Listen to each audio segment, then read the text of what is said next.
We all know that personal hygiene is extremely important, but there might be a few of those body parts that you tend to miss. So here is the ultimate guide for a few of those difficult to clean body parts.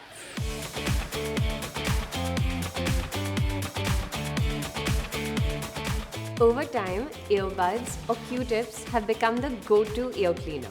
But these tiny cotton swabs are actually quite dangerous to put inside your ear because they're so small that they could rupture an eardrum or they could even cause an infection. Instead, use a wet washcloth that's wrapped around your finger to gently clean the inside of your ear. And always remember to clean behind your ears as well.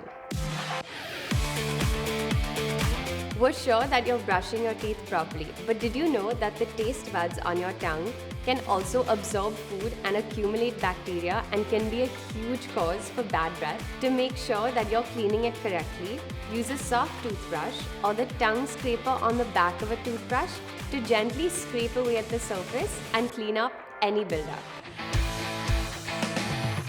Whether you like to keep your nails short or you prefer them long so that you can flaunt some nail art, the skin under your nails can be a breeding ground for dirt and bacteria.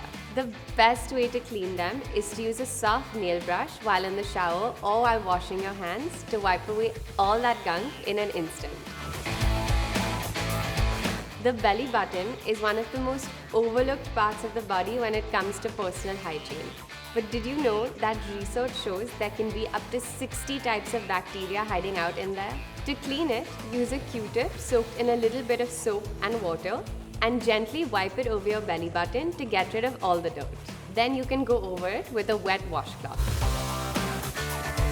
Your vagina is one of the more personal regions when it comes to talking about personal hygiene, but it's definitely one that should be paid a lot of attention to. The inside is actually self-cleaning, so there's no need to get in there with soaps or washes.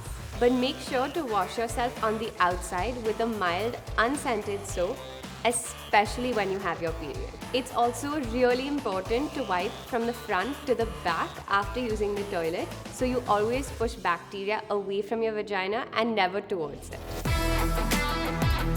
Our feet collect so much dirt and dust from walking on the street, especially if you wear open-toe shoes. Which is why it's incredibly important not just to wash your feet, but to focus on the skin between your toes as well.